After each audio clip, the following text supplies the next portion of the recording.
Nosotros somos Casa Cultura Creativa.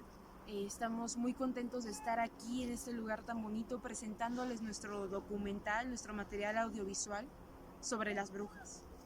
Estas damas controversiales que consideramos hasta el día de hoy un mal letal, pero ¿por qué? ¿Qué sucedió?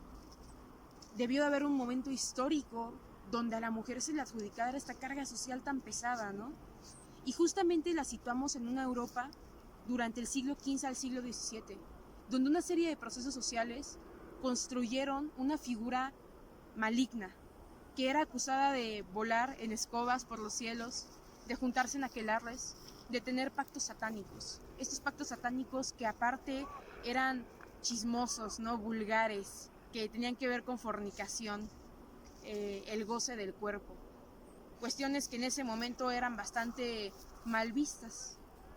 Entonces, estas acusaciones, donde se hablaban de cosechas maltratadas, de un clima cambiado, de personas enfermas, de animales utilizados en sacrificios, tenían que ser aseveradas en testimonios y en argumentos sólidos, por lo que a través de dinero o de miedo y violencia se compraban a los testigos. Estos testigos que las señalaban lograban que este proceso se cristalizara en una violencia terrible hacia la mujer. Digo esto porque si bien la bruja estaba en buenos términos con la corte, lo que se lograba era el estrangulamiento como una condena mínima. Podía llegar hasta la quema de la bruja.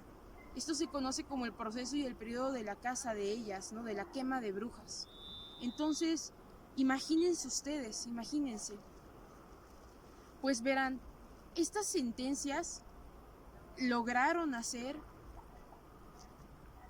que la bruja incluso hablara además, pues estas sentencias eran firmadas bajo violencia y esto se conoce, tenía una leyenda al final que decía que se había sacado por violencia. Lo que significaba era que se generaba otra figura por medio de la bruja y de la corte, que era el chivo expiatorio. Está mi compañera aquí cerca mío, ¿no? Que nos va a contar sobre esta figura y nos va a decir qué es el chivo expiatorio, qué pasaba con las brujas que eran maltratadas, ultrajadas, violentadas, como para que existiera entonces una figura del chivo expiatorio y qué implicaciones tenía, ¿no? Porque pues no olvidar que esta extrema violencia no era enfocada en un solo ser. Entonces, yo los dejo con mi compañera y espero lo estén disfrutando demasiado. ¿Por qué un chivo expiatorio? Las brujas eran consideradas como un chivo expiatorio durante esa temporalidad porque pasaron varias cosas. A esto se debe a la caza de brujas principalmente en Europa entre los siglos XV a XVII, ya que en ese momento había un movimiento muy grande que era el movimiento mesiásico. Las brujas eran consideradas también como sabias, eran consideradas como personas políticas, sociales y tenían mucho peso dentro de la sociedad. Y dentro del movimiento mesiásico que había era un movimiento que era principalmente religioso, pero para todo esto el Estado, que estaba compuesto por la Iglesia y por la realeza, estaba en una posición algo delicada. ¿A qué se debía? Al mismo movimiento mesiásico. Durante esa temporalidad, las personas se empezaron a reunir, empezaron a articularse de manera autónoma y de manera de que ya no le rendían tanto culto a la Iglesia católica y a la realeza principalmente, y eso los afectaba mucho en su riqueza. Principalmente la caza de brujas se debió a dos razones. Primera, en que fueron un chivo expiatorio perfecto para acabar con la articulación del movimiento mesiásico.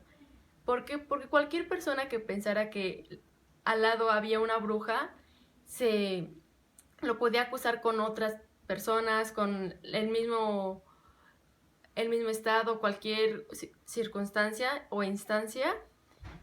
Y por otra parte, el Estado también quería matar a esas mujeres sabias, porque no era conveniente para él. Y por eso fue un chivo expiatorio enorme y tan grande.